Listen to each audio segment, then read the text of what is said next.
everybody. This is a wrap-up for March, so happy April, I guess, end of March. And I realized I was going back because I finished several books at the beginning of the month, right around the border of February and March, and I couldn't find a wrap-up that I had done. I thought for some reason I had done a wrap-up in February, but I don't think I did. So instead of doing just one massive wrap-up for 2 months, I just kind of was very generous about all of the books that I read sort of towards the end of February and just kind of scooted them into this wrap-up. So this is going to be a longer wrap-up, and I hope you like it. So let's start wrapping stuff up. Big pile of books here. I'm going to start at the bottom, which means there's going to be a big thump. There we go. Sorry about that. All right, so start with Northanger Abbey. This was my Year of Short Classics read in March with the co-host Murphy Napier, which probably everyone who's watching this knows, one of the best booktubers out there, definitely one of the biggest. I'll tag her channel down in the comments. You can check her out. She's a huge Jane Austen fan, and we did a live show that was so much fun talking about this. If you don't know Northanger Abbey, it is Jane Austen's take on a Gothic novel, but it's very, very tongue-in-cheek. It's not quite satire. Sometimes people say it's satire. I don't think it is.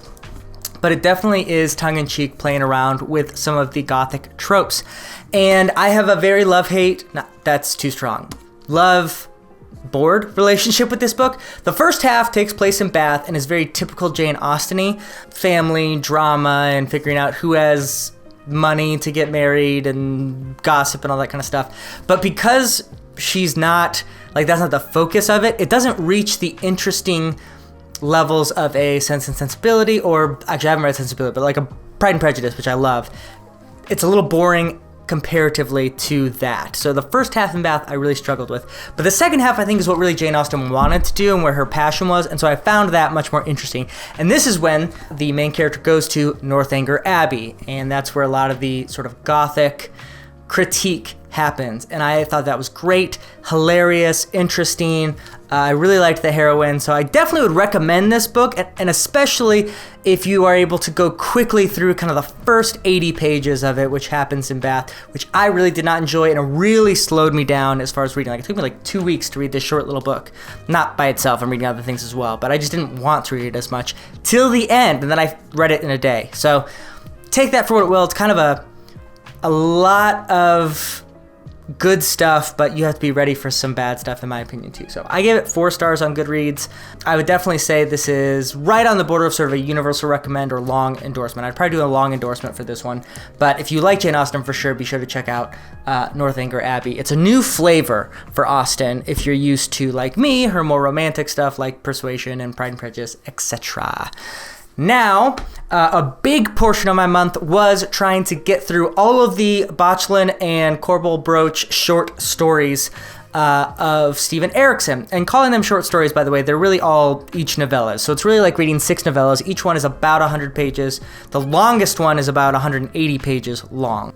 But I did it. One of the things I wanted to do is there's a new release, or a new release of an edition of one of these stories, The Fiends of Nymeria, and I did have an ARC copy of that from the publisher, so I wanted to be able to get that, but I wanted to obviously have read all the previous stories first. So this is just the first collected tales. There's 2 collected tales of them, and each of these short story novellas, they're called different things depending on where you buy them, are sold separately as well. So it's a little confusing, but basically I've read 6 of these.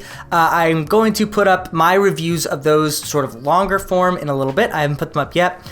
Suffice to say, if you're a Malazan fan, these are interesting because in both a positive and a negative way, Erikson lets himself go a little crazy in these stories, which, well, I guess like I said, is really, really great at times and I really enjoy at its height. Healthy Dead is, I think, the best short story novella in this collection by a mile. I think it's great. It's got some terse commentary, good new characters, and has a lot of Bachelon and Corporal Brooch, hilarity ensuing as well, and Emancipator Reese. So, I really enjoyed that.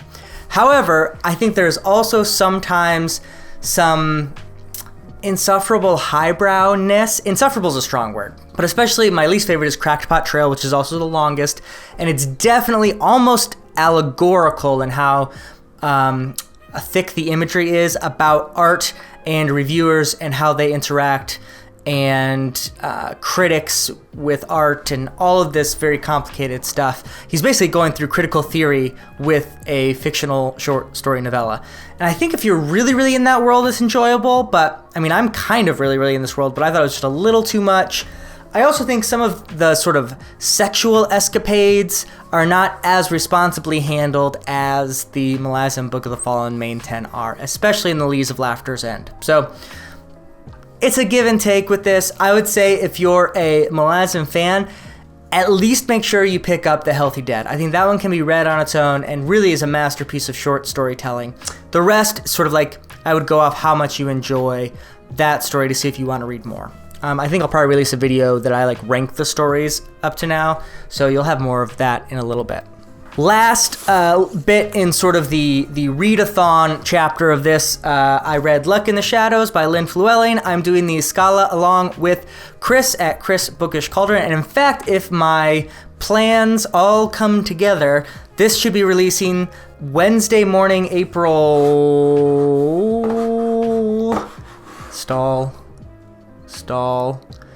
7th will be when we have a live show that night with Chris on his channel talking about this book. So I'll have a lot more to say there, but just suffice to say here, I really enjoyed this. It is simple fantasy storytelling, and I mean that in the best possible way. Especially after coming off of something like Malazan, which is very complex and in-depth, and Tad Williams, which I'll show you in a minute, same thing. The simplicity of this story was really well done, but the simplicity doesn't mean, don't take out of that it's not a very interesting world, that there's not very interesting and lovable characters. It's just the presentation of them is not epic, and purposely not epic, and I liked that. So I really enjoyed this sort of skullduggery tale. It wasn't perfect, but at least right now I'm really leaning towards a universal recommend. But if you want to see me talk more about that, especially with Chris, go to his channel tonight at 7 o'clock, 7 U.S. Central Time, and we'll be talking about that. Obviously, you can all watch it after it's live. It'll still be on his channel as well. Anne's House of Dreams, the 5th book in the Anne of Green Gables series. At this point, Anne is grown, and she is moving into her own house, hence the name of the book. What more is there to say about Anne of Green Gables than what I already have had? It's delightful. It's fantastic. I would recommend everyone, especially if you need a encouraging and just sort of fun, joyful read, to get into this series. But not to say that this doesn't deal with deep things. I wept at one point in this book. If you read it, you probably know. Both because it's written so impactfully, but also it touched very close to some of my own personal experiences. And so would highly recommend. This is a delightful book in many, many ways. Please read Anne of Green Gables. Okay, and now I'm getting into some of my favorites. I'll save that for last. Fool's Errand. You'll notice that I got a much better, in my opinion at least, book binding cover. This is the original, I think, 90s or early 2000s cover, which I think is much better than, well, hold on a second, than the, again, in my opinion, kind of silly newer book cover. So I'm really happy I have this. This I'm actually going to give away in a video pretty soon, so look out for that if you're a Hob fan. But anyway, Fool's Errand is great. I have a whole review on there. I can't say much about this because obviously this series, the Tawny Man trilogy, is a trilogy, a sequel trilogy, so to speak, of the Farseer trilogy. So anything I say about this will in some ways spoil or at least tell you who lives and who doesn't. So I'm just going to say some important characters from the first series come back in this, and I think is really, really great. So that's all I'll say there. Hob is amazing. If you haven't started reading, you really, really should. Now, this is probably a book not a lot of people out there have heard of. That is Tad Williams's War of the Flowers. And you'll notice this beautiful art by, I think, Michael Wellen, I think is the name of the illustrator. Loved it. That's what really drew me in. And I've said on the channel a couple of times, I think an underserved sort of fan base is Tad Williams as far as booktubers and videos about his work and talking about Tad Williams. For some reason, at least since I've been on BookTube, he's not been talked about a lot. But I think Memory and Sorrow and Thorn, which is kind of his big epic, classic fantasy series, is not talked about a lot, but I really enjoyed it. Especially the way he writes is great. I think he meanders a little bit sometimes in his plots. And they're not as tight as they could be, which I think why sort of in this Sanderson era of fantasy reading. He doesn't get as much love as I think he should, but he is a great writer, and this is a standalone. So it is big and thick, but this is the only book in this series. There's no spin-offs, there's nothing like that. If you read The War of the Flowers, you get a complete story, and I really enjoyed this. The basic idea here is you follow a young man by the name of Theo. He's not a young man, he's actually a man. He's in his early 30s. He has been trying to make it big as a musician, but he's sort of hit a wall there. And in his life as a whole, he has a job where he likes all the people, but it's not like a big career. He lives in San Francisco, so he's kind of getting priced out of where he's living if he's not going to do something else. He doesn't have a great relationship with his parents. He has a girlfriend that he likes, but isn't sure if, this is going to be a long-term thing. And so it's just like this guy at the end of his road, and he mysteriously starts getting drawn into this conspiracy through various trials in his life that eventually leads him into another fantasy world. And it's a super unique portal fantasy in that a lot of the book does take place in our world. Like the first 200 pages take place without him discovering this other world. And what that allows Tad Williams to do is to have a really deep character study and character moment with Theo, the main character, who you really feel for. And I will say, and this is not spoilery because it happens very early on in the book, this is the only written male perspective of a miscarriage that I've ever seen, not just in fantasy, but in any book I've read. And that's something that I have suffered through without going into too many details. And I really resonated with the theme of that in the book and how it's, like I said, not many things need to be told from the male perspective in this world, but that's one thing that I just haven't seen. This sort of weird, empty tragedy that you feel when you go through that.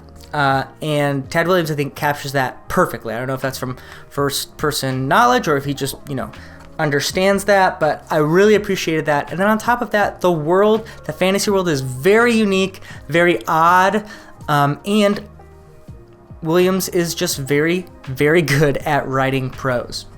The only real negative I would have with this book is that the sort of end of the first act, middle of the second, drags a little bit, but again, this is like 800 pages. So for one big epic fantasy, I think it is a great bang for your buck. It doesn't get enough talk. So War of the Flowers by Tad Williams, highly recommend it, and I'm glad I read it. This actually, the thing about Williams that I will say is you can't read him quickly, even when compared to Robin Hobb, who I often said takes a little longer than usual for me to read as far as like page count versus time.